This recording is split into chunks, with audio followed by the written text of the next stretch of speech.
화물연대 파업이 이어지면서 전북산업계는 운송 거부가 장기화될지 촉각을 곤두세우고 있습니다. 업계는 파업이 장기화할 경우 출하가 막혀 피해를 볼 수 있다고 우려했습니다.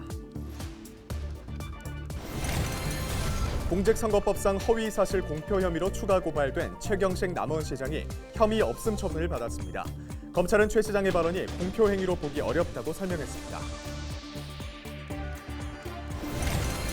허위사실을 유포한 혐의를 받은 최영일 순창군수에게 불기소 처분이 내려졌습니다. 검찰은 허위사실에 해당하지 않는다고 밝혔습니다.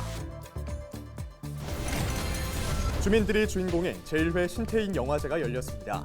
정읍의 한 농촌 지역 주민들이 자신들의 삶의 이야기를 담아 영화를 제작해 관심을 모았습니다.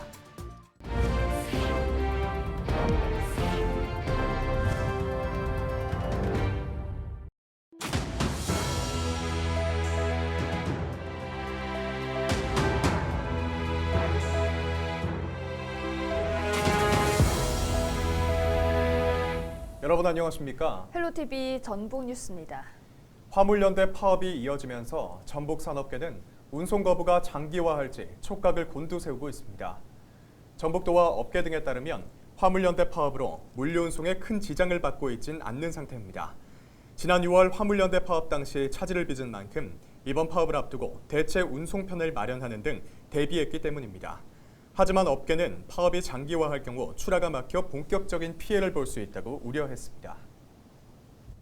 공직선거법상 허위사실 공표 혐의로 추가 고발된 최경식 남원시장이 또 혐의 없음 처분을 받았습니다. 전주지검 남원지청은 최 시장을 불기소하기로 했다고 28일 밝혔습니다.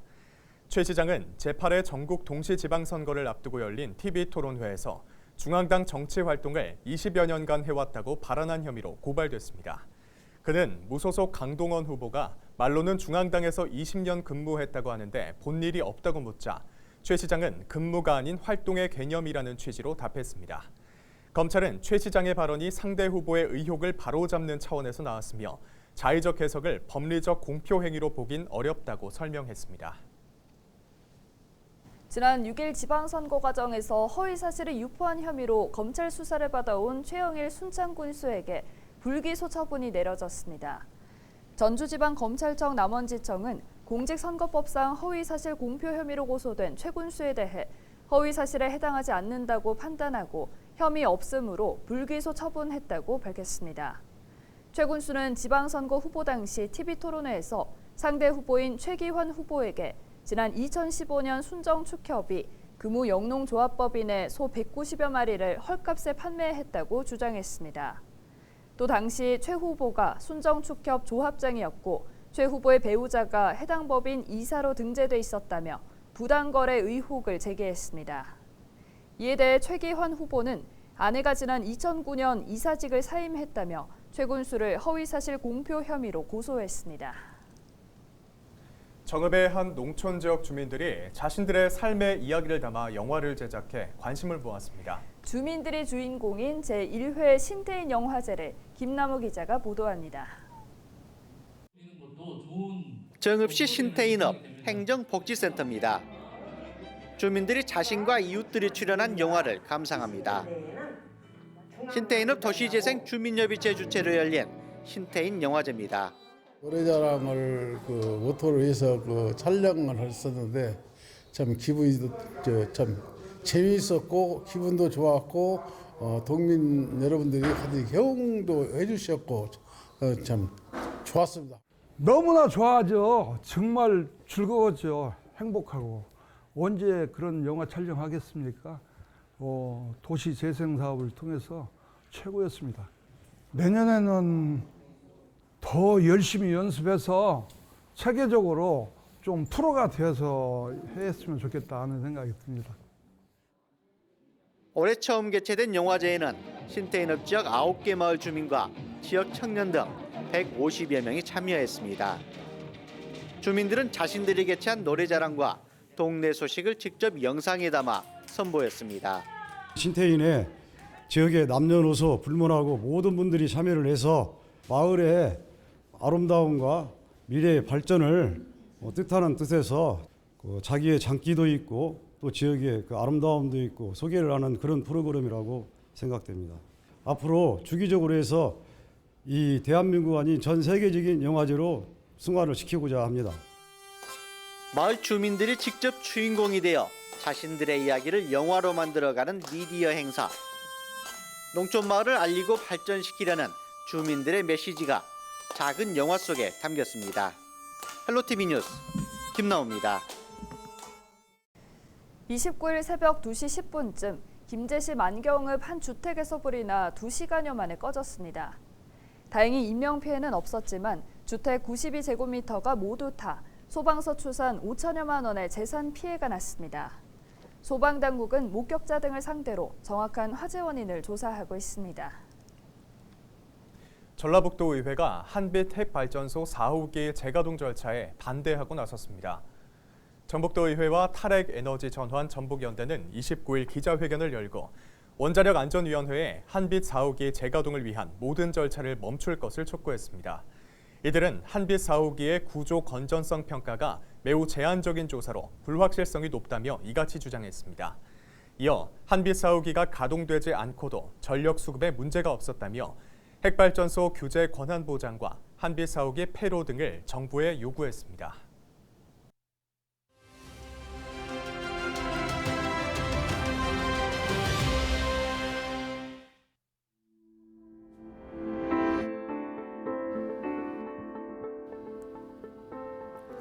(11월 29일은) 첫 코로나19 확진자가 중국 우한시에서 나온 날입니다.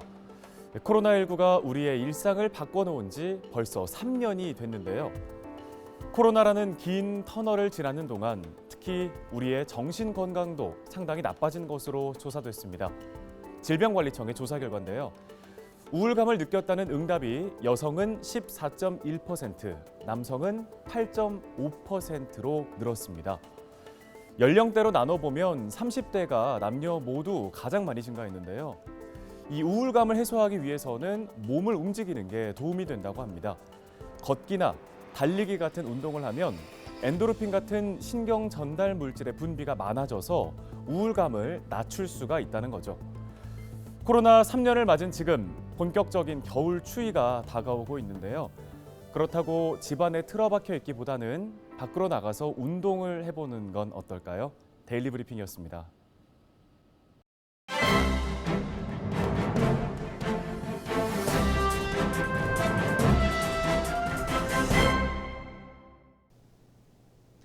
신문브리핑 전북 도민일보 기사입니다. 전북특별자치도 설치를 위한 법안이 지난 28일 국회 소관상임위인 행안위 법안 소위 통과로 첫 단추를 꿰습니다. 이 가운데 특별자치도를 통한 전북의 미래청사진을 실현하기 위한 특례 보증 등 법안 및 정책의 조속한 구체화가 요구되는데요.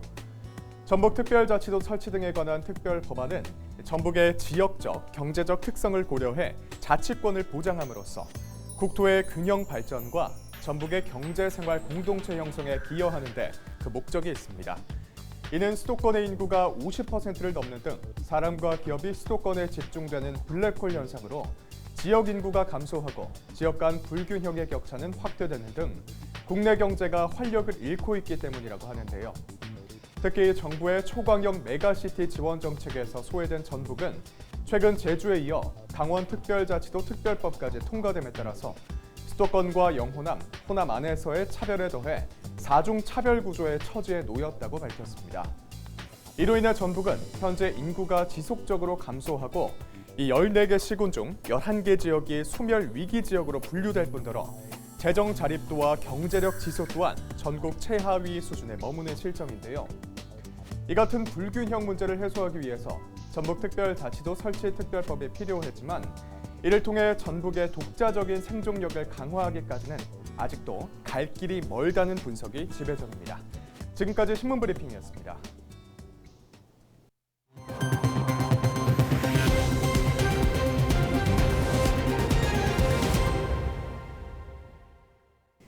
남원시가 고향사랑 기부자에게 제공할 답례품 선정을 마치고 공급업체 공모에 들어갑니다. 남원시는 춘향애인 찬미와 추어탕, 전통부각 등 20개 품목을 답례품으로 최종 선정했다고 밝혔습니다. 참여 희망업체는 다음 달 12일부터 13일까지 이틀간 남원시청 재정과 세외 수입계로 방문해 접수하면 됩니다. 내년부터 시행되는 고향사랑기부제가 성공적으로 안착될 수 있도록 답례품 공급 준비에 최선을 다하겠습니다. 부안 지역 출신 대학생들이 등록금 반값을 지원받을 수 있게 됐습니다. 부안군은 지역 출신 대학생을 대상으로 학년별로 지원해왔던 등록금 반값 지원을 내년부터 전 학년으로 확대하기로 했다고 밝혔습니다. 또 대학교에 진학하지 않고 취업과 창업을 위해 학원에 다니는 학생을 대상으로 1년치 학원비 반값을 최대 200만 원까지 지원할 방침입니다. 2023년부터 대학교 전 학년에 대하여 1, 2학기 모두 반값 등록금을 지원하기로 결정했습니다. 전북 지역의 소비 심리가 5달 연속 부정적인 것으로 나타났습니다. 한국은행 전북본부에 따르면 11월 전북 지역 소비자 심리지수는 84.2로 전달보다 2.3포인트 떨어지며 5달 연속 기준치 100을 밑돌았습니다. 소비자 심리지수를 구성하는 6개 항목 가운데 경기 전망은 4포인트, 생활 형평 전망은 3포인트 하락했습니다. 지리산 남원 발해봉 눈꽃 축제가 코로나19 여파로 3년 만에 재개됩니다. 남원시는 지리산 허브밸리에서 다음 달 25일부터 내년 2월 12일까지 눈꽃 축제를 연다고 밝혔습니다. 축제에서는 눈썰매와 얼음썰매 타기, 이글루 체험, 눈 조각품 전시회 등의 프로그램이 진행됩니다. 행사장인 지리산 허브밸리는 적설량이 많은 데다 눈이 초봄까지 이어져 겨울 축제의 최적지로 꼽히고 있습니다. 이상으로 뉴스를 마칩니다. 함께해 주신 여러분 고맙습니다.